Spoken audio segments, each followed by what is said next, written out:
nós precisamos lembrar que nenhum software faz o trabalho sozinho, eles apenas auxiliam. Até aqui nós vimos então que é necessário realizar a vistoria e duas maneiras de se identificar o custo de reprodução de uma edificação. Só que conforme nós vimos no início da nossa aula, nós precisamos agora calcular a depreciação. Depreciação da edificação.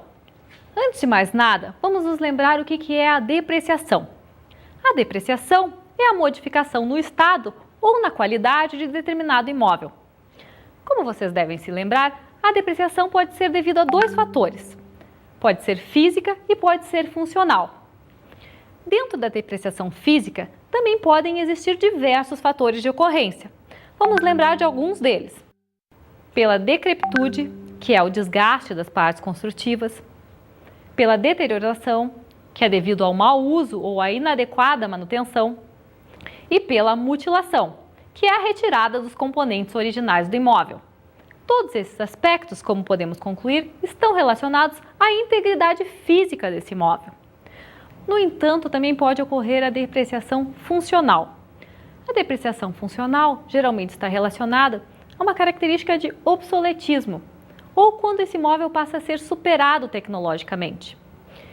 Sinteticamente, ele passa a ser depreciado funcionalmente quando ele não se adequa mais às necessidades das sociedades atuais. Enquanto a depreciação física dos imóveis é mais facilmente mensurada, por exemplo, existe um procedimento que consiste em justamente quantificar quais seriam os gastos necessários para se recompor essa edificação no seu estado original. No entanto, o mesmo procedimento, por exemplo, não poderia ser utilizado para calcular a depreciação funcional. Pois, como nós podemos ver, a depreciação funcional está relacionada a aspectos mais subjetivos, que não são facilmente quantificados. Vamos buscar quantificar, então, ou descobrir como se quantifica, a depreciação física. Métodos para cálculo de depreciação física da edificação. Bom, pessoal, existem alguns métodos para o cálculo da depreciação. Um dos mais normalmente utilizados é o método composto de Ross e Heidenreich. O método de Heidenreich parte do estado de conservação do imóvel como base para o cálculo, sendo que o método composto exige a determinação de alguns elementos para que possa ser efetuado o cálculo.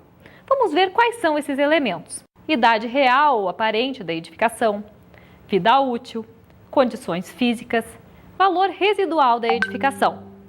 De posse dessas informações, nós já podemos determinar a depreciação física. Para isso, nós precisamos recorrer a algumas tabelas que podem ser encontradas em livros de métodos de avaliação e identificar qual será esse valor correspondente. Com essa última informação, nós já podemos calcular o custo atual ou o custo de reedição. Como calcular o custo de reprodução, nós vimos no decorrer da nossa aula. O orçamento detalhado, o orçamento a partir do CUB. E agora nós vimos como calcular a depreciação. Vamos então ver como se associam esses dois valores para se chegar ao custo atual. O custo atual será igual ao custo global menos a depreciação. A partir daí, nós podemos ver que são necessários diversos procedimentos para uma avaliação. E para executar esses procedimentos, são necessários também conhecimento. Basicamente, conhecimento a respeito do produto edificação em si, bem como dos métodos existentes e normalizados.